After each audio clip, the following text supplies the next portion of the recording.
I'd like to tell you about the strangest secret in the world.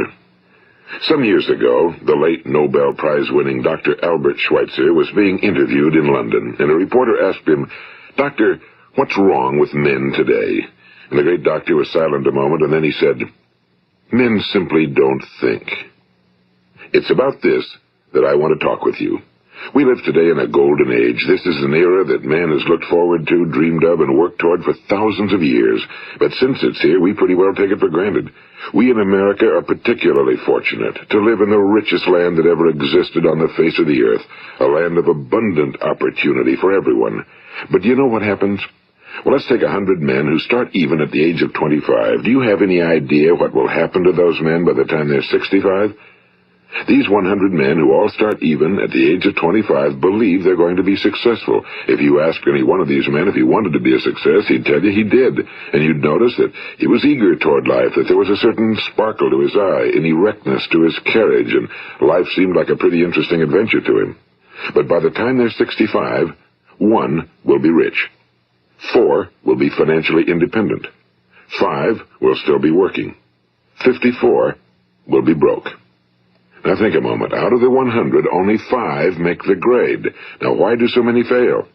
What has happened to the sparkle that was there when they were 25? What's become of the dreams, the hopes, the plans? And why is there such a large disparity between what these men intended to do and what they actually accomplished? When we say about 5% achieve success, we have to define success. And here's the best definition I've ever been able to find. Success is the progressive realization of a worthy ideal. If a man is working toward a predetermined goal and knows where he's going, that man is a success. If he's not doing that, he's a failure. Success is the progressive realization of a worthy ideal. Rollo May, the distinguished psychiatrist, wrote a wonderful book called Man's Search for Himself. And in this book he says, the opposite of courage in our society is not cowardice. It is conformity. And there you have the trouble today. It's conformity, people acting like everyone else without knowing why, without knowing where they're going. Now think of it. In America right now, there are over 18 million people 65 years of age and older. And most of them are broke. They're dependent on someone else for life's necessities. Now, we learn to read by the time we're 7. We learn to make a living by the time we're 25. Usually by that time, we're not only making a living, we're supporting a family. And yet, by the time we're 65, we haven't learned how to become financially independent in the richest land that has ever been known. Why? We conform. And the trouble is that we're acting like the wrong percentage group, the 95 who don't succeed. Now, why do these people conform? Well, they really don't know. These people believe that their lives are shaped by circumstances, by things that happen to them, by exterior forces. They're outer-directed people. A survey was made one time that covered a lot of men, working men, and these men were asked, "Why do you work? Why do you get up in the morning?" 19 out of 20 had no idea. If you ask them, they'll say, well, everyone goes to work in the morning, and that's the reason they do it, because everyone else is doing it. Now let's get back to our definition of success. Who succeeds? The only person who succeeds is the person who is progressively realizing a worthy ideal. He's the person who says, I'm going to become this, and then begins to work toward that goal. I'll tell you who the successful people are. A success is the school teacher who's teaching school because that's what he or she wants to do. The success is the woman who's a wife and mother because she wanted to become a wife and mother and is doing a good job of it. The success is the man who runs the corner gas station because that was his dream. That's what he wanted to do. The success is the successful salesman who wants to become a top-notch salesman and grow and build with his organization. A success is anyone who is doing deliberately a predetermined job because that's what he decided to do deliberately. But only 1 out of 20 does that.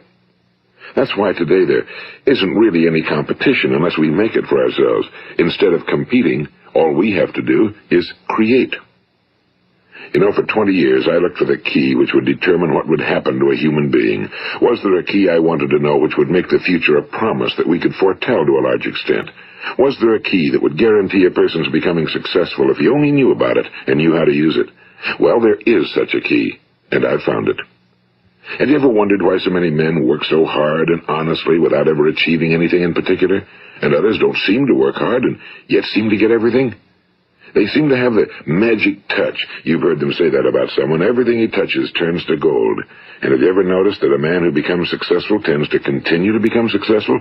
And on the other hand, have you noticed how a man who's a failure tends to continue to fail? Well, it's because of goals. Some of us have goals, some don't. People with goals succeed because they know where they're going. It's that simple. Think of a ship leaving a harbor, and think of it with the complete voyage mapped out and planned. The captain and crew know exactly where it's going and how long it'll take. It has a definite goal. Now, 9,999 times out of 10,000, it will get to where it started out to get. Now let's take another ship, just like the first, only let's not put a crew on it or a captain at the helm. Let's give it no aiming point, no goal, no destination. We just start the engines and let it go. I think you'll agree with me that if it gets out of the harbor at all, it will either sink or wind up on some deserted beach, a derelict. It can't go anyplace because it has no destination and no guidance, and it's the same with a human being. Take the salesman, for example. There's no other person in the world today with the future of a good salesman. Selling is the world's highest paid profession, if we're good at it, and if we know where we're going. Every company needs top-notch salesmen, and they reward those men. The sky's the limit for them. But how many can you find? Someone once said the human race is fixed, not to prevent the strong from winning, but to prevent the weak from losing. The American economy today can be likened to a convoy in time of war. The entire economy is slowed down to protect its weakest link, just as the convoy had to go at the speed that would permit its slowest vessel to remain in formation. That's why it's so easy to make a living today. It takes no particular brains or talent to make a living and support a family today. So we have a plateau of so-called security, if that's what a person's looking for. But we do have to decide how high above this plateau we want to aim. Now let's get back to the strangest secret in the world, the story that I wanted to tell you today. Why do men with goals succeed in life and men without them fail? Well, let me tell you something which, if you really understand it, will alter your life immediately. If you understand completely what I'm going to tell you from this moment on, your life will never be the same again. You will suddenly find that good luck just seems to be attracted to you. The things you want just seem to fall in line, and from now on you won't have the problems, the worries, the gnawing lump of anxiety that perhaps you've experienced before. Doubt, fear, well, they'll be things of the past. Here's the key to success and the key to failure. We become what we think about. Now let me say that again. We become what we think about. Throughout all history, the great wise men and teachers, philosophers and prophets have disagreed with one another on many different things. It's only on this one point that they are in complete and unanimous agreement. Listen to what Marcus Aurelius, the great Roman emperor, said. A man's life is what his thoughts make of it. Disraeli said this, everything comes if a man will only wait. I've brought myself by long meditation to the conviction that a human being with a settled purpose must accomplish it, and that nothing can resist a will that will stake even existence for its fulfillment. Ralph Waldo Emerson said this, a man is what he thinks about all day long. William James said, the greatest discovery of my generation is that human beings can alter their lives by altering their attitudes of mind. And he also said, we need only in cold blood act as if the thing in question were real, and it will become infallibly real by growing into such a connection with our life that it will become real. It will become so knit with habit and emotion that our interest in it will be those which characterize belief. And he also said, if you only care enough for a result, you will almost certainly attain it. If you wish to be rich, you will be rich. If you wish to be learned, you will be learned. If you wish to be good, you will be good.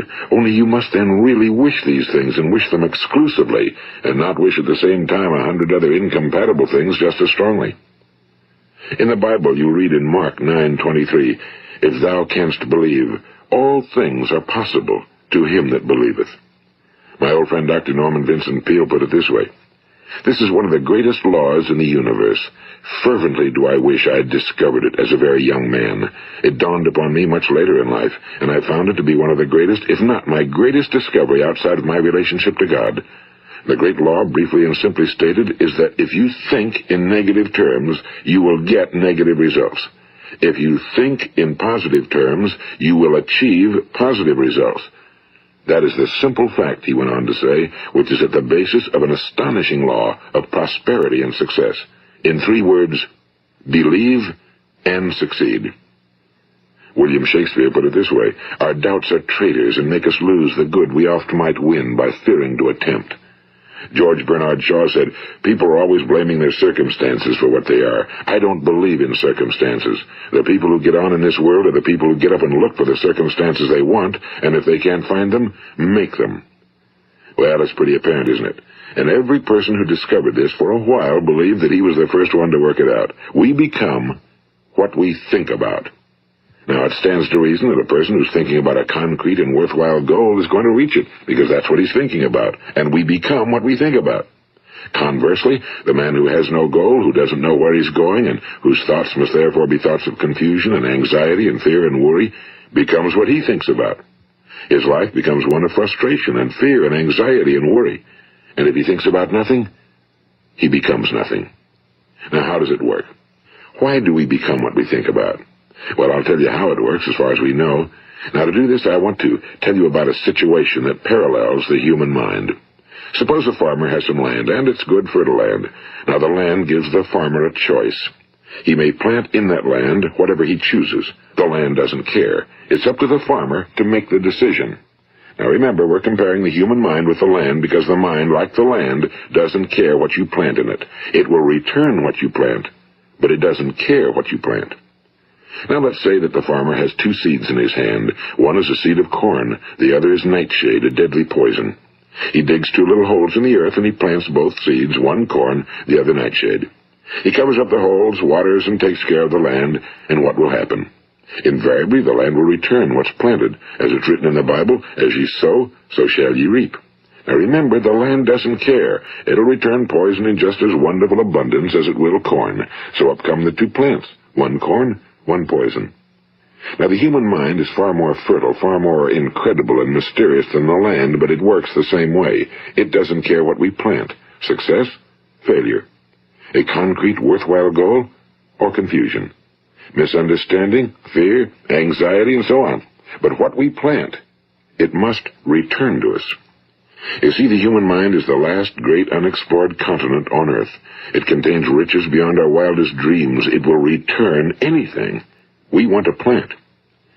Now, you might say, well, if that's true, why don't people use their minds more? Well, I think they figured out an answer to that one, too. Our mind comes as standard equipment at birth. It's free, and things that are given to us for nothing we place little value on. Things that we pay money for, we value. The paradox is that exactly the reverse is true. Everything that's really worthwhile in life came to us free. Our minds, our souls, our bodies, our hopes, our dreams, our ambitions, our intelligence, our love of family and children and friends and country, all these priceless possessions are free. But the things that cost us money are actually very cheap and can be replaced at any time. A good man can be completely wiped out and make another fortune. He can do that several times. Even if our home burns down, we can rebuild it. But the things we got for nothing, we can never replace. The human mind isn't used because we take it for granted. Familiarity breeds contempt. It can do any kind of job we assign to it, but generally speaking, we use it for little jobs instead of big, important ones. Universities have proved that most of us are operating on about 10% or less of our abilities. So decide now, what is it you want? Plant your goal in your mind. It's the most important decision you'll ever make in your entire life. What is it you want? Do you want to be an outstanding salesman? A better worker at your particular job? Do you want to go places in your company? In your community? Do you want to get rich? All you've got to do is plant that seed in your mind, care for it, work steadily toward your goal, and it will become a reality. It not only will, there's no way that it cannot. You see, that's a law, like the laws of Sir Isaac Newton, the laws of gravity. If you get on top of a building and jump off, you'll always go down. You'll never go up, and it's the same with all the other laws of nature. They always work. They're inflexible. Think about your goal in a relaxed, positive way. Picture yourself in your mind's eye as having already achieved this goal. See yourself doing the things you will be doing when you've reached your goal. Ours has been called the phenobarbital age, the age of ulcers and nervous breakdowns and tranquilizers. At a time when medical research has raised us to a new plateau of good health and longevity, far too many of us worry ourselves into an early grave, trying to cope with things in our own little personal ways, without learning a few great laws that will take care of everything for us. These things we bring on ourselves through our habitual way of thinking. Every one of us is the sum total of his own thoughts. He is where he is because that's exactly where he really wants to be, whether he'll admit that or not. Each of us must live off the fruit of his thoughts in the future, because what you think today and tomorrow, next month and next year, will mold your life and determine your future. You're guided by your mind. I remember one time I was driving through eastern Arizona, and I saw one of those giant earth-moving machines roaring along the road at about 35 miles an hour with what looked like 30 tons of dirt in it. A tremendous, incredible machine, and there was a little man perched way up on top with the wheel in his hands guiding it. And as I drove along, I was struck by the similarity of that machine to the human mind. Just suppose you're sitting at the controls of such a vast source of energy. Are you going to sit back and fold your arms and let it run itself into a ditch? Or are you going to keep both hands firmly on the wheel and control and direct this power to a specific, worthwhile purpose? It's up to you. You're in the driver's seat. You see, the very law that gives us success is a two-edged sword. We must control our thinking. The same rule that can lead a man to a life of success, wealth, happiness, and all the things he ever dreamed of for himself and his family. That very same law can lead him into the gutter. It's all in how he uses it, for good or for bad. This is the strangest secret in the world. Now, why do I say it's strange, and why do I call it a secret? Actually, it isn't a secret at all. It was first promulgated by some of the earliest wise men, and it appears again and again throughout the Bible, but very few people have learned it, understand it. That's why it's strange, and why for some equally strange reason it virtually remains a secret.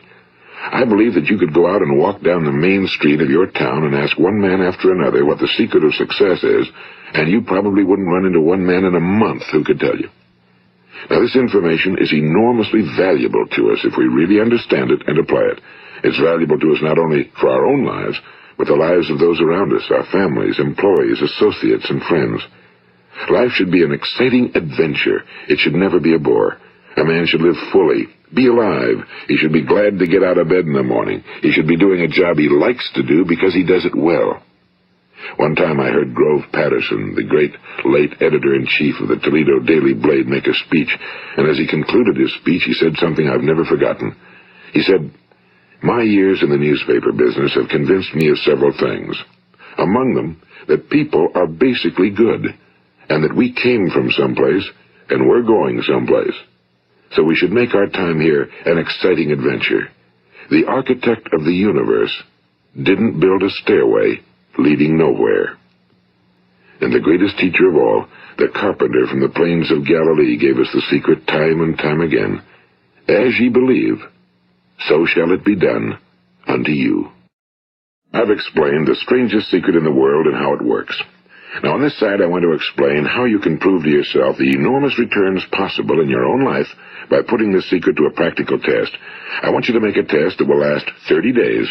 It isn't going to be easy, but if you'll give it a good try, it will completely change your life for the better.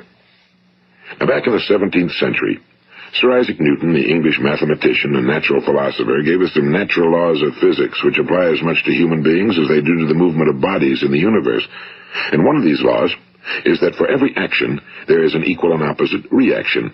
Simply stated, as it applies to you and me, it means we can achieve nothing without paying the price. The results of your 30-day experiment will be in direct proportion to the effort you put forth. To be a doctor, you must pay the price of long years of difficult study. To be successful in selling, and remember that each of us succeeds to the extent of his ability to sell. Selling our families on our ideas, selling education in schools, selling our children on the advantages of living the good and honest life, selling our associates and employees on the importance of being exceptional people. To, of course, the profession of selling itself. But to be successful in selling our way to the good life, we must be willing to pay the price. Now, what is that price? Well, it's many things.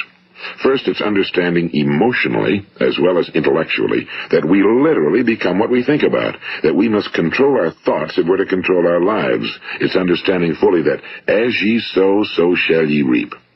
Second, it's cutting away all fetters from the mind and permitting it to soar as it was divinely designed to do. It's the realization that your limitations are self-imposed and that the opportunities for you today are enormous beyond belief. It's rising above narrow-minded pettiness and prejudice. And third, it's using all your courage to force yourself to think positively on your own problem, to set a definite and clearly defined goal for yourself, to let your marvelous mind think about your goal from all possible angles, to let your imagination speculate freely upon many different possible solutions, to refuse to believe that there are any circumstances sufficiently strong to defeat you in the accomplishment of your purpose, to act promptly and decisively when your course is clear, and to keep constantly aware of the fact that you are, at this moment, standing in the middle of your own acres of diamonds, as Russell Conwell used to point out. And fourth, save at least 10% of every dollar you earn. It's also remembering that no matter what your present job, it has enormous possibilities, if you're willing to pay the price. Now let's just go over the important points in the price each of us must pay to achieve the wonderful life that can be ours. It is, of course, worth any price. 1. You will become what you think about. 2. Remember the word imagination and let your mind begin to soar. 3. Courage. Concentrate on your goal every day. 4. Save 10% of what you earn. And 5. Action. Ideas are worthless unless we act on them. Now, I'll try to outline the 30-day test I want you to make. Keep in mind that you have nothing to lose by making this test and everything you could possibly want to gain. There are 2 things that may be said of everyone. Each of us wants something, and each of us is afraid of something. I want you to write on a card what it is you want more than anything else. It may be more money. Perhaps you'd like to double your income or make a specific amount of money. It may be a beautiful home. It may be success at your job. It may be a particular position in life. It could be a more harmonious family. Each of us wants something. Now write down on your card specifically what it is you want. Make sure it's a single goal and clearly defined. You needn't show it to anyone, but carry it with you so that you can look at it several times a day. Think about it in a cheerful, relaxed, positive way each morning when you get up, and immediately you have something to work for, something to get out of bed for, something to live for. Look at it every chance you get during the day and just before going to bed at night. And as you look at it, remember that you must become what you think about, and since you're thinking about your goal, you realize that soon it will be yours. In fact, it's yours really the moment you write it down and begin to think about it. Look at the abundance all around you as you go about your daily business. You have as much right to this abundance as any other living creature. It's yours for the asking. Now we come to the difficult part. Difficult because it means the formation of what is probably a brand new habit, and new habits are not easily formed. Once formed, however, it will follow you for the rest of your life. Stop thinking about what it is you fear. Each time a fearful or negative thought comes into your consciousness, replace it with a mental picture of your positive and worthwhile goal. And there will come times when you'll feel like giving up. It's easier for a human being to think negatively than positively. That's why only 5% are successful. You must begin now to place yourself in that group. For 30 days, you must take control of your mind. It will think about only what you permit it to think about. Each day for this 30-day test, do more than you have to do. In addition to maintaining a cheerful, positive outlook, give of yourself more than you've ever done before. Do this knowing that your returns in life must be in direct proportion to what you give. The moment you decide on a goal to work toward, you're immediately a successful person. You are then in that rare and successful category of people who know where they're going. Out of every 100 people, you belong to the top 5. Don't concern yourself too much with how you're going to achieve your goal. Leave that completely to a power greater than yourself. All you have to do is know where you're going. The answers will come to you of their own accord and at the right time. Remember these words from the Sermon on the Mount, and remember them well. Keep them constantly before you this month of your test. Ask, and it shall be given you. Seek, and ye shall find.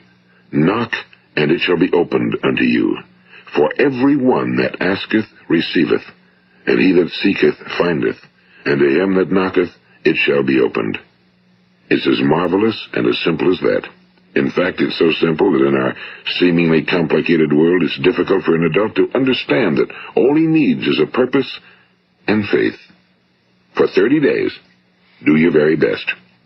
If you're a salesman, go at it as you've never done before, not in a hectic fashion, but with the calm, cheerful assurance that time well spent will give you the abundance in return you deserve and want.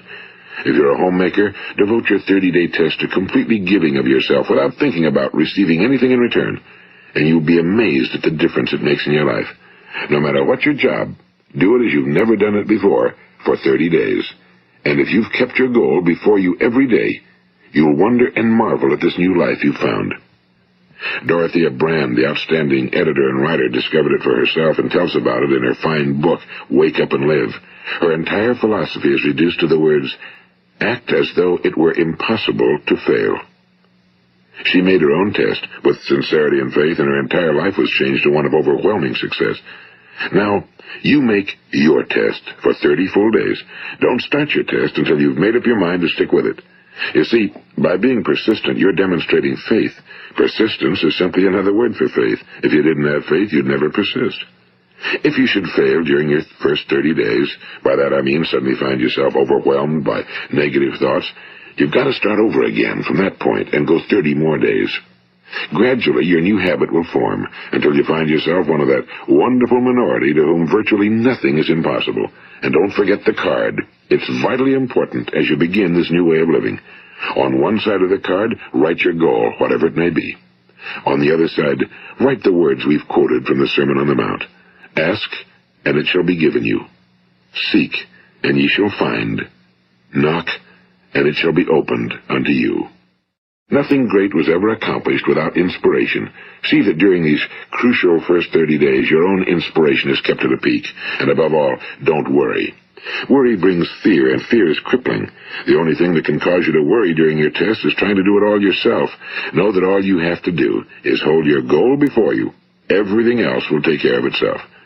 Remember also to keep calm and cheerful. Don't let petty things annoy you and get you off course. Now, since making this test is difficult, some will say, why should I bother? Well, look at the alternative. No one wants to be a failure. No one really wants to be a mediocre individual. No one wants a life constantly filled with worry and fear and frustration. Therefore, remember that you must reap that which you sow. If you sow negative thoughts, your life will be filled with negative things. If you sow positive thoughts, your life will be cheerful, successful, and positive. Now, gradually, you will have a tendency to forget what you've heard on this recording. Play it often. Keep reminding yourself of what you must do to form this new habit. Gather your whole family around at regular intervals and listen to what's been said here. You know, most men will tell you that they want to make money without understanding the law. The only people who make money work in a mint. The rest of us must earn money. This is what causes those who keep looking for something for nothing or a free ride to fail in life. The only way to earn money is by providing people with services or products which are needed and useful. We exchange our time and our product or service for the other man's money. Therefore, the law is that our financial return will be in direct proportion to our service. Now, success is not the result of making money. Making money is the result of success, and success is in direct proportion to our service. Most people have this law backwards.